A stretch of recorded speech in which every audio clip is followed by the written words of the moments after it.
Salut à toutes et à tous. Le Maroc a battu les Comores dimanche soir à Rabat pour son entrée en lice dans la Coupe d'Afrique des Nations 2025. Une victoire précieuse, mais qui a mis du temps à se dessiner. Au programme de ce deuxième numéro de Momentum, on va voir comment le Maroc a gagné ce match. Nous analyserons la présence dans la surface de réparation, pas une présence statique, mais des joueurs en mouvement. Ce fut la clé sur les buts de Diaz et El Kaabi, mais aussi sur les nombreuses occasions de Nil El Ainaoui. Ensuite, on verra pourquoi le Maroc aurait pu perdre ce match. On reviendra sur les difficultés de relance de Sofiane Amrabat, en particulier sous pression, et sur le manque de capacité du bloc équipe en phase offensive. On regarde tout ça en images. C'est parti. Le Maroc a centré à 28 reprises contre les Comores.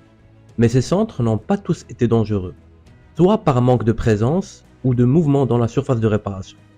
Par la suite, Nil El Ainaoui s'est projeté dans la surface en mouvement pour prendre à revers la défense des Comores. Puis, ce fut au tour de Brahim Diaz. Après avoir initié l'action qui amène l'ouverture du score, l'attaquant madrilène a navigué aux abords de la surface de réparation sans être à aucun moment cadré par un joueur adverse. Ensuite, c'est Ayoub El Kaabi qui a attaqué l'espace dans la surface pour inscrire son sublime retourné acrobatique. 2 buts qui mettent en lumière l'importance du mouvement dans la surface de réparation. Le Maroc aurait pu perdre ce match pour 2 raisons. D'abord, le manque de capacité du bloc en phase offensive. Comme vous pouvez le voir, Aglet sort en retard sur l'attaquant adverse. De plus, la distance entre le dernier défenseur marocain et l'attaquant le plus proche du but des Comores est trop importante pour éviter les contres. Mais avec l'entrée de Jawad El Yamer à la place de Romain Saïs, le bloc équipe s'est resserré et le Maroc a récupéré plus rapidement les ballons à la perte. Pour finir, nous allons souligner les difficultés de Sofiane Amrabat à la relance. Le milieu défensif a perdu plus de ballons qu'il n'en a récupéré. Cela est dû à plusieurs mauvais choix de sa part, en particulier sous pression. Sur cette action, il avait plusieurs solutions, mais il a préféré tenter une passe compliquée.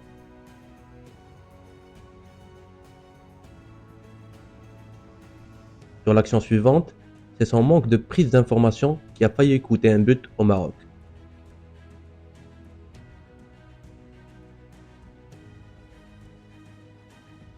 Et enfin, on aimerait souligner cette relance vers Yacine Bounou, qui a mis dans l'inconfort le gardien de l'équipe nationale.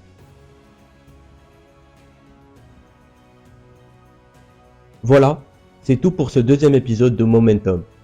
Rendez-vous pour l'analyse du match entre le Maroc et le Mali, prévu le vendredi 26 décembre.